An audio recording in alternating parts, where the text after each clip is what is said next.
Paper pin को खराब करके गर्म पानी में डाला जाए तो वो वापस अपनी शेप में आ जाती है। क्या ये रियल है?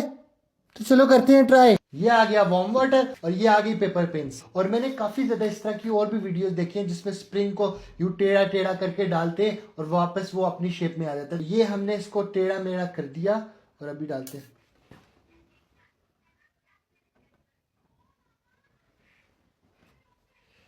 एक और को ट्राई करते हैं, शायद ऐसे करेंगे ताकि ज्यादा वो ना हो।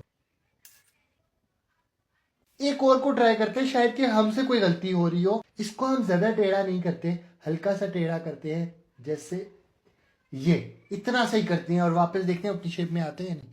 और पानी में से भी धुएं निकल रहे हैं और फिर भी ये, तो ये बिल्कुल फेक था और ऐसा पॉसिबल नहीं है। और नो,